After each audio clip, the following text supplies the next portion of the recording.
প্রথমে আমরা এটা জানবো যে অ্যাবাকাসের কটা পার্ট। দেয়ার আর 6 পার্টস আর অ্যাবাকাস, 6 পার্টস। ঠিক, প্রথমে জানবো এটা পয়েন্টার। এটাকে কি বলা হয়?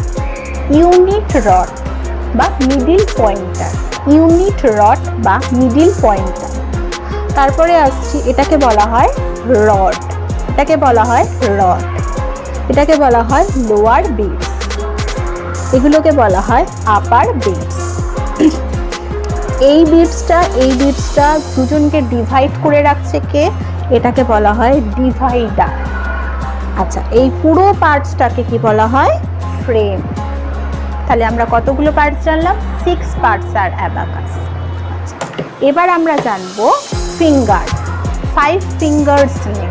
5 ফিঙ্গার্স কি?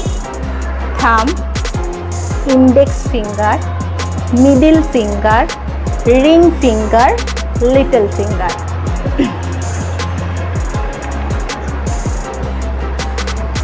আচ্ছা, abacus use, abacus use, abacus use. অ্যাবাকাসটা আমরা প্রথমে এই রকম ভাবে ধরবো, ঠিক এই রকম ভাবে ধরবো, পেন্সিলটা ছাড়া যাবে না। অ্যাবাকাসটা আমরা ঠিক এই রকম ভাবে ধরবো, এই দুটো আঙুল থাকবে এই রকম ভাবে, এই হাতটা থাকবে এই রকম ভাবে, পেন্সিলটা কিন্তু ছাড়া যাবে না। এবার আমরা কি করব? সুইপ করব। কিভাবে করব? এইভাবে করব। কিভাবে করব? এইভাবে করব, সুইপ করব।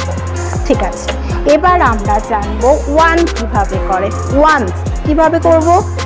সুইপ করলাম, এবার করব আপ 1 2 3 4, সুইপ করলাম 1 2 3 4, সুইপ করলাম। এবার আমরা করব 5 5 6 7 8 9, আবার সুইপ করব 5 6 7 8 9, দ্যাট ইজ